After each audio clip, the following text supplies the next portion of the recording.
जय श्री कृष्ण। इस बार ज्येष्ठ मास के कृष्ण पक्ष में अमावस्या शनिवार के दिन पड़ रही है। इस अमावस्या के दिन प्रातःकाल स्नान आदि करके व्रत का संकल्प ले और शनिदेव की विधि पूर्वक पूजा करे। इस दिन शनिदेव का सरसों के तेल और काले तिल से अभिषेक करे। शनि मंदिर जाए और उनके दर्शन कर उनकी कृपा प्राप्त करे। शनिवार अमावस्या के दिन गरीबों की सेवा करने से शनिदेव प्रसन्न होते हैं। इस दिन गरीबों को काला तिल, वस्त्र, उड़द की दाल, जूते, चप्पल, कंबल आदि का भी दान कर सकते हैं। आज हम बड़े ही श्रद्धा और भक्ति भाव के साथ अमावस्या व्रत की पावन कथा सुनाने सुनाने जा रहे हैं। हमारे सनातन धर्म में अमावस्या तिथि का अत्यंत विशेष महत्व माना गया है। यह तिथि पितरों की शांति, भगवान शिव और माता पार्वती की कृपा प्राप्त करने और जीवन के दुखों को दूर करने वाली मानी जाती है। इस दिन श्रद्धा भाव से स्नान, दान, जप, तप और व्रत करने से मनुष्य को अनंत पुण्य फल की प्राप्ति होती है। ऐसा कहा जाता है कि अमावस्या के दिन जो भी व्यक्ति अपने पूर्वजों का तर्पण करता है और उनके नाम से दान पुण्य करता है, उसके जीवन में सुख समृद्धि और शांति का वास होता है। सुहागिन स्त्रियां इस दिन पीपल वृक्ष की पूजा करती हैं और अपने अखंड सौभाग्य की कामना करती हैं। मान्यता है कि पीपल के वृक्ष में समस्त देवी देवताओं का वास होता है। इसलिए अमावस्या के दिन पीपल के वृक्ष में जल अर्पित करने, दीपक जलाने और उनकी परिक्रमा करने से मनुष्य के सभी मनोकामनाएं पूर्ण होती हैं। यदि किसी कारणवश पवित्र नदी में स्नान करना संभव ना हो, तो घर पर स्नान करते समय जल में गंगा जल मिलाकर स्नान करना चाहिए। इससे भी पवित्र नदियों के स्नान के समान पुण्य फल प्राप्त होता है। प्रिय भक्तों, यदि आपने अमावस्या का व्रत रखा है, तो व्रत कथा अवश्य सुननी चाहिए। बिना कथा सुने व्रत का पूर्ण फल प्राप्त नहीं होता। इसलिए आप सभी श्रद्धालु भक्त श्रद्धा भाव से इस कथा को अंत तक सुने और समय समय पर जय अमावस्या माता और बोलो शिव गौरी की जय का हुंकारा भरते हुए कहानी को सुने। भगवान शिव और माता पार्वती आप सभी की समस्त मनोकामनाएं पूर्ण करे। बहुत समय पहले की बात है। कांचीपुर नगर में एक विद्वान ब्राह्मण रहता था। उसका नाम देव स्वामी था और उसकी पत्नी का नाम धनवंती। दोनों ही बड़े धार्मिक और श्रद्धालु स्वभाव के थे। उनके 7 पुत्र और एक कन्या थी। कन्या का नाम गुणवती था। समय के साथ उनके सभी पुत्र बड़े हो गए। देव स्वामी ने अपने 7 पुत्रों का विवाह बड़े धूमधाम से कर दिया। अब केवल उसकी सबसे छोटी पुत्री गुणवती ही घर में थी। गुणवती अत्यंत सुंदर, संस्कारी और गुणवान कन्या थी। वह अपने माता पिता की सेवा करती और प्रतिदिन भगवान की पूजा किया करती थी। लेकिन देव स्वामी और धनवंती के मन में एक ही चिंता रहती कि उनकी पुत्री विवाह योग्य हो चुकी है, परंतु अभी तक उसके लिए कोई योग्य वर नहीं मिला। गरीबी के कारण कोई रिश्ता भी नहीं आता था। यही चिंता उन्हें दिन रात खाए जा रही थी। एक दिन धनवंती ने अपने पति देव स्वामी से कहा, स्वामी, अब हमें अपनी पुत्री गुणवती के विवाह के बारे में विचार करना चाहिए। लड़की अब बड़ी हो गई है। यह सुनकर देव स्वामी गहरी सांस लेते हुए बोले, देवी, मैं भी यही चाहता हूँ, परंतु गरीबी के कारण कोई रिश्ता नहीं आता। अब क्या करूँ? यही चिंता मुझे हर समय सताती रहती है। इसी बीच उनका बड़ा पुत्र वहां आ गया। उसने अपने पिता को चिंतित देखकर पूछा, पिताजी, आप इतने दुखी क्यों रहते हैं? कृपया मुझे बताइए। तब देव स्वामी बोले, बेटा, मैं तुम्हारी बहन गुणवती के विवाह को लेकर चिंतित हूँ। मैं चाहता हूँ कि किसी अच्छे घर में उसका विवाह हो जाए, ताकि मैं अपने कर्तव्य से मुक्त हो सकूं। तब पुत्र ने कहा, पिताजी, हमें किसी विद्वान पंडित से गुणवती की कुंडली दिखानी चाहिए। शायद कोई उपाय निकल आए। देव स्वामी ने तुरंत एक विद्वान ब्राह्मण का स्मरण किया और अपने पुत्र से कहा, बेटा, तुम जाकर पंडित जी को आदरपूर्वक यहाँ ले आओ। पुत्र तुरंत पंडित जी के पास पहुंचा और हाथ जोड़कर प्रणाम किया। हे ब्राह्मण देव, मेरे पिताजी ने आपको याद किया है, कृपया हमारे घर चलिए। पंडित जी उसके साथ देव स्वामी के घर आ गए। देव स्वामी ने उसका आदर सत्कार किया और उन्हें अपनी चिंता बताई। पंडित जी ने गुणवती की कुंडली देखनी शुरू की। वे बहुत देर तक कुंडली देखते रहे और उनका चेहरा गंभीर होता गया। यह देखकर देव स्वामी घबरा गए और बोले, हे पंडित जी, कृपया स्पष्ट बताइए, मेरी पुत्री के भाग्य में क्या लिखा है। तब पंडित जी बोले, देव स्वामी, तुम्हारी पुत्री के विवाह योग तो है, लेकिन एक बहुत बड़ा दोष भी है। जिससे इसका विवाह होगा उसी दिन 7 फेरे पूरे होते ही यह विधवा हो जाएगी। यह सुनते ही देव स्वामी और धनवंती के पैरों तले जमीन खिसक गई। दोनों की आंखों में आंसू बहने लगे। कांपते हुए स्वर में देव स्वामी बोले, हे पंडित जी, यदि दोष है तो इसका निवारण भी अवश्य होगा।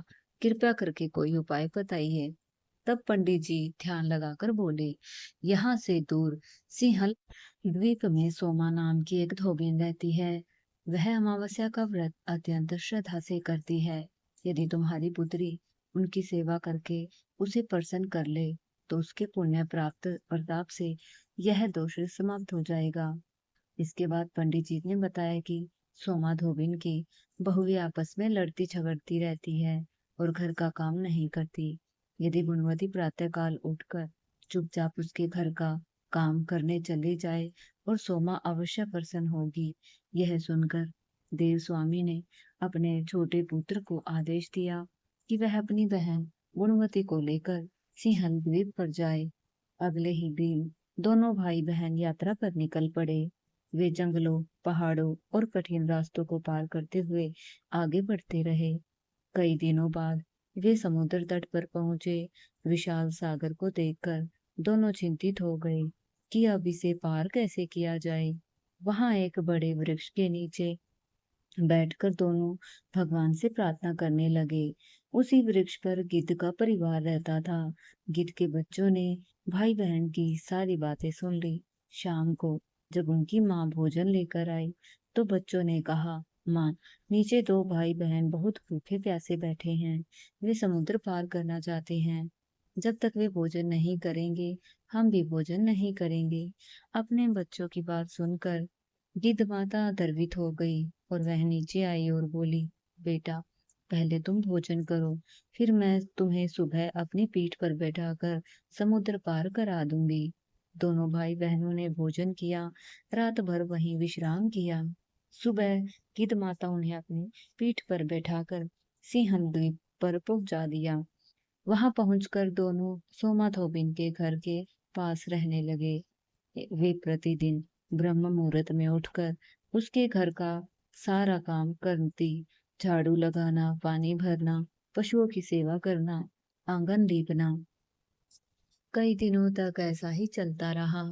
एक दिन सोमा धोबिन को आश्चर्य हुआ कि उसकी बहुएं अब लड़ती नहीं, सारा काम भी समय पर हो जाता है।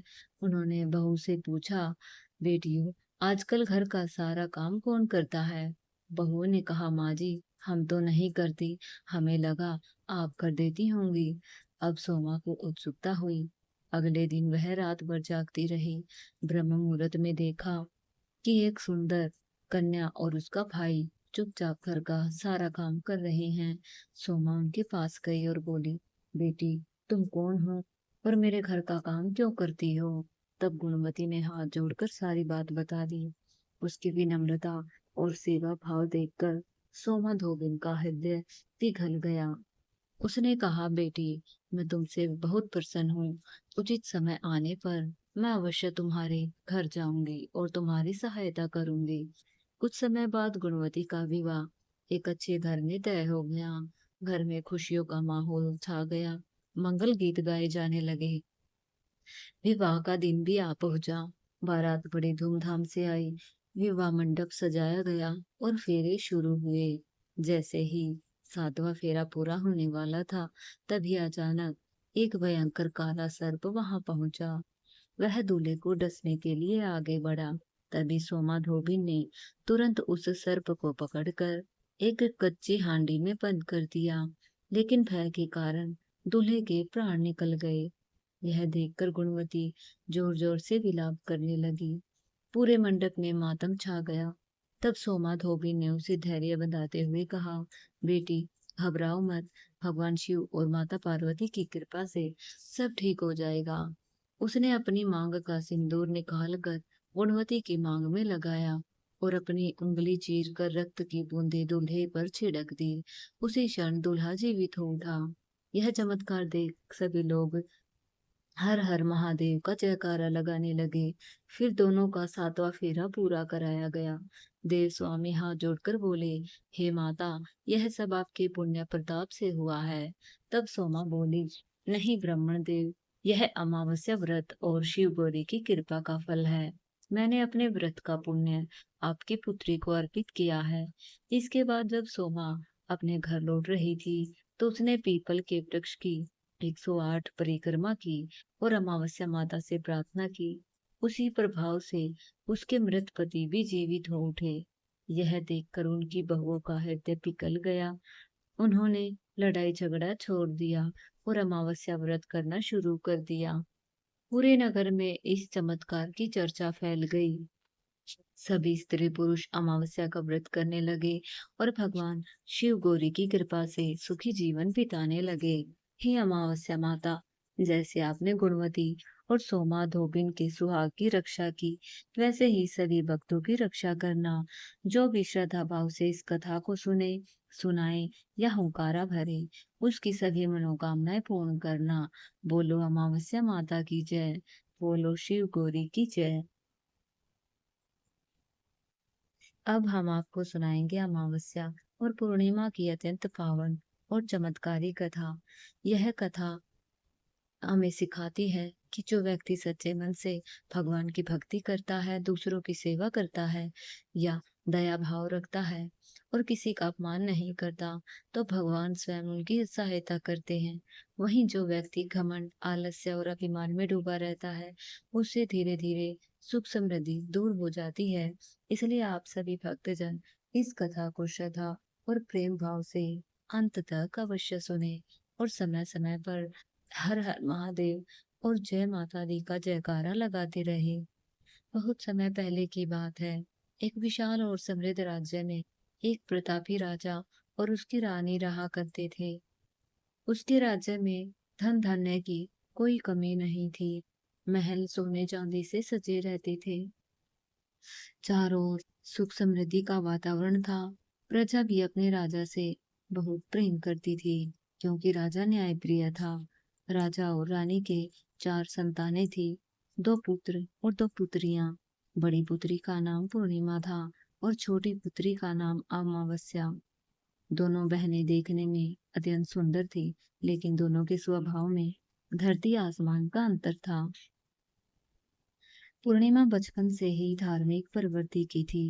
वह प्रातःकाल ब्रह्म मुहूर्त में उठ जाती, स्नान करती, भगवान शिव, माता पार्वती और तुलसी माता की पूजा करती।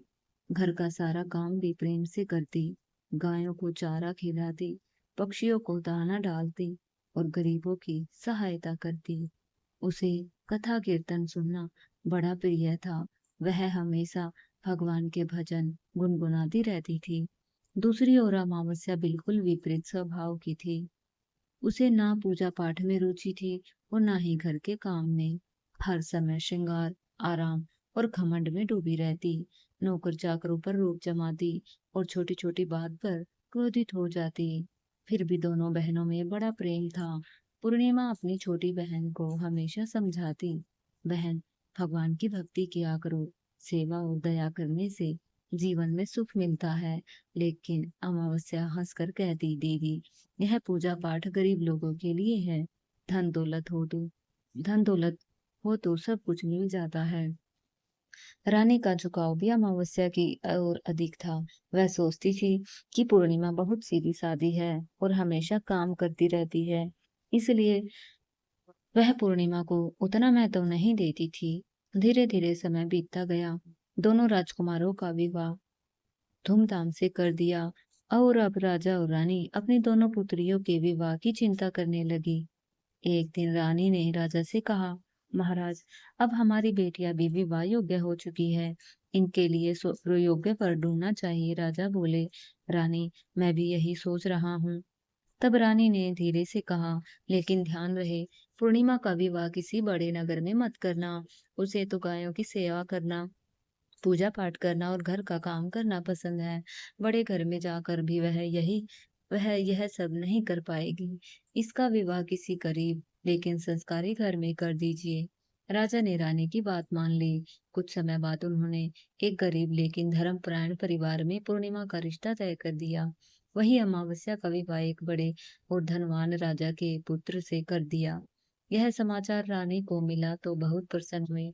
उसके मन में घमंड था कि अब अमावस्या राजमहल में रानी बनकर रहेगी और पूर्णिमा गरीबी में जीवन बिताएगी।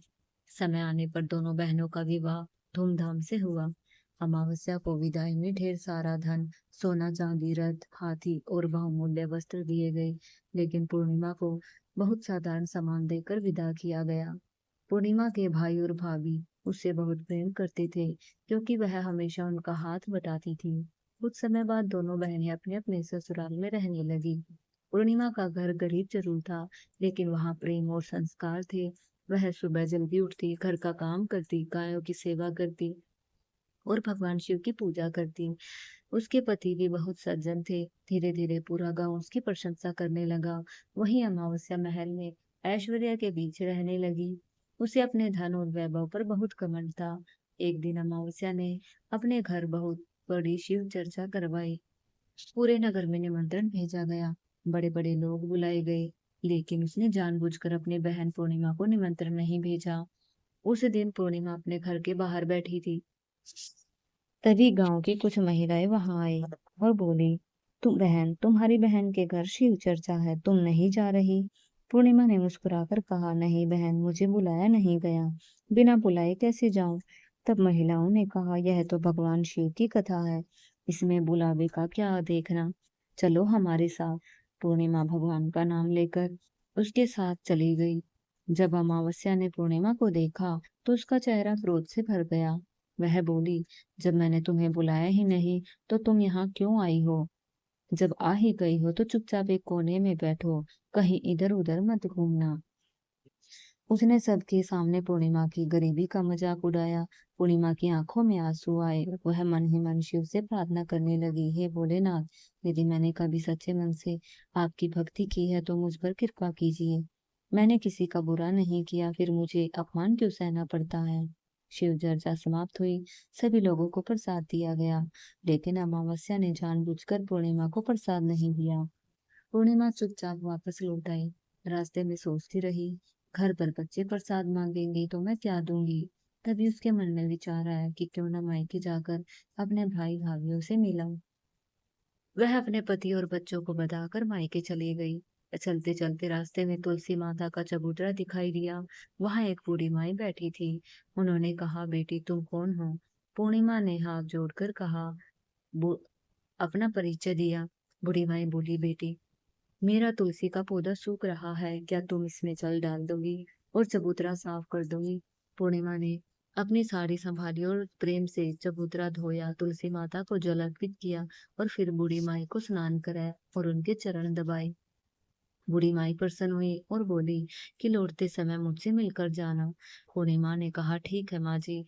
आगे जाने पर उसे भगवान शिव का मंदिर मिला। वहां भी एक बूढ़े बाबा बैठे थे। वे स्वयं भगवान शिव थे, लेकिन पूर्णिमा उन्हें पहचान नहीं पाई। उन्होंने कहा, बेटी, क्या तुम मंदिर की सफाई कर दोगी? पूर्णिमा ने तुरंत मंदिर साफ किया, शिवलिंग का जलाभिषेक किया और दीपक जलाया। फिर आगे काली माता का मंदिर आया। वहां भी उसने पूरे प्रेम से सफाई की, माता का श्रृंगार किया और भक्ति भाव से आरती उतारी। इसके बाद वह गंगा तट पर पहुंची। वहां भी एक बूढ़ी माई बैठी थी। वह स्वयं गंगा मैया थी। उन्होंने कहा, बेटी, यहाँ स्नान तो सब करते हैं, लेकिन सफाई कोई नहीं करता। पूर्णिमा ने वहां भी सफाई की और गंगा मैया के चरण स्पर्श किए। अब गंगा मैया ने उसे फूलों से सजी नाव में बिठाकर नदी पार कराई। वह मायके पहुंची और तो उसके भाई भाभी उसे देखकर खुश हुए। सबने उसका प्रेम से स्वागत किया, भाभीयों ने उसे नई लाल साड़ी पहनाई, 16 श्रृंगार कराया और ढेर सारे उपहार दिए। अगले दिन जब पूर्णिमा वापस लौटने लगी, तो मायके से एक बड़ा थैला दिया गया। रास्ते में गंगा मैया मिली, उन्होंने भी एक थैला दिया और कहा इसे घर जाकर ही खोलना। काली माँ, भगवान शिव और तुलसी माता ने भी उसे अलग-अलग थैले दिए। जब पूर्णिमा घर पहुंची और थैले खोले, तो वह आश्चर्यचकित रह गई। एक थैले में सोना चांदी था, दूसरे में अन्न और धन भरा था, तीसरे में 16 श्रृंगार था, चौथे में समृद्धि, सुख और खुशियां थी, पांचवे में बच्चों के लिए वस्त्र और मिठाइयां थी। धीरे धीरे पूर्णिमा का घर खुशियों से भर गया, वहां किसी चीज की कमी न रह गई। कुछ समय बाद पूर्णिमा ने भी शिव चर्चा कराई, उसने पूरे गांव को बुलाया और अपनी बहन अमावस्या को भी निमंत्रण भेजा। जब अमावस्या वहां आई तो पूर्णिमा का वैभव देखकर दंग रह गई। उसने पूछा, बहन तुम्हारे पास इतना धन कहाँ से आया? तब पूर्णिमा ने सारी बात बता दी। अमावस्या के मन में लालच आ गया। उसने सोचा कि वह भी मायके जाएगी, वैसे ही धन लेकर आएगी। अगले दिन वह महंगे वस्त्र पहनकर मायके के लिए चल पड़ी। रास्ते में तुलसी माता मिली और बोली, बेटी तुलसी में जल डाल दो। लेकिन अमावस्या बोली, मेरी महंगी साड़ी गंदी हो जाएगी। भगवान शिव, काली माँ और गंगा मैया ने भी उसे सेवा करने को कहा, लेकिन उसने सबको मना कर दिया। जब वह नाव में बैठी तो फूलों की जगह कांटे बिछे हुए थे, जो उसके पैरों में चुभने लगे। मायके पहुंचने पर भाभियों ने औपचारिक स्वागत किया, लेकिन उसके घमंड स्वभाव के कारण मन से प्रसन्न नहीं हुई। वापस जाते समय उसे भी 5 थैले मिले, लेकिन जब उसने घर आकर थैले खोले, तो उसमें कहीं मिट्टी, कहीं पत्थर, कहीं सांप बिच्छू। यह देखकर अमावस्या रोने लगी। वह तुरंत पूर्णिमा के पास पहुंची और बोली, मुझे यह सब कुछ नहीं मिला। तब पूर्णिमा ने प्रेम से कहा, बहन भगवान धन नहीं मन देखते हैं, मन सेवा। मैंने सेवा की, सबकी सहायता की, इसलिए मुझे आशीर्वाद मिला। तुमने घमंड किया, किसी की मदद भी नहीं की, इसलिए तुम्हें कुछ प्राप्त नहीं हुआ। फिर पूर्णिमा ने उसे 3 सूत्र बताए। पहला, दया करना सीखो। दूसरा, भगवान की कथा और चर्चा किया करो। तीसरा, प्रतिदिन 108 बार ओम नमः शिवाय का जाप करो। अमावस्या की आंखों में आंसू बहने लगे। उसे अपनी गलती स्वीकार की और भगवान शिव से क्षमा मांगने लगी। धीरे धीरे उसने भी पूजा पाठ शुरू कर दिया। वह गरीबों की सेवा करने लगी, तुलसी माता की पूजा करने लगी और भगवान शिव का जाप करने लगी।